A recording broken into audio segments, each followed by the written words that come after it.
каким только мерам не приходится прибегать ресурсопоставляющим компаниям, чтобы потребители платили по счетам. Энергетики устанавливают в каждом дворе приборы учета нового поколения. Газовики же сами приезжают с мобильным офисом, чтобы оформить каждого, кто не может добраться до головного, и привести в порядок бумаги, чтобы честно платить.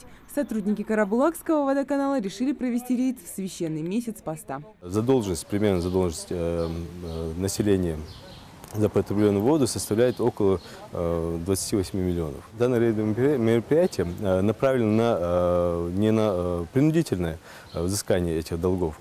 Мы больше давим на их сознательность, пытаемся уговорить.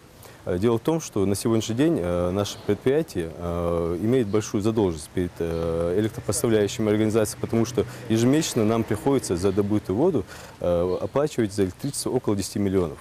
Это также ложится на наши расходы, не считая зарплаты. Реакция у каждого потребителя, конечно, разная. Кто-то просто не открывает дверь, другие реагируют довольно агрессивно. Но большинство понимает, что платить за то, что взял, обязанность каждого.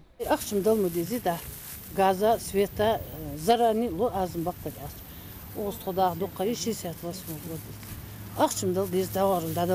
Таких принципов придерживаются чаще представители старшего поколения. Например, Иса Даурбеков помнит времена, когда воду приходилось носить из колодца, и нынешних удобств не было даже в самом богатом доме.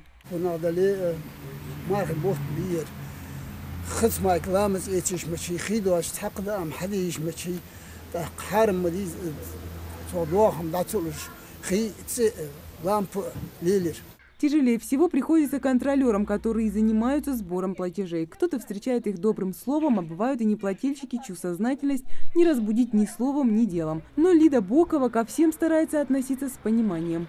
Сначала, когда пенсия начинается, они лучше оплачивают. Начинается у нас оплата хорошо. Когда пенсия заканчивается, и у нас сборы заканчиваются почти. А насчет пенсии мы регулярно знаем, когда пенсию получать, и по этой же по улицам ходим. Но есть такие оплачивающие, хорошо, некоторые хорошо оплачивают. Зарплата сотрудников водоканала и состоит из оплаченных счетов, но не только. Скважины, из которых качают воду в каждый дом, и сам процесс тоже не бесплатные. Рейд ведомства недолго будет носить такой мягкий характер. В случае накопления большого счета злостный неплательщик будет отрезаться от водоснабжения. Мария Мистоева, Хаваш Гойгов, Новости 24.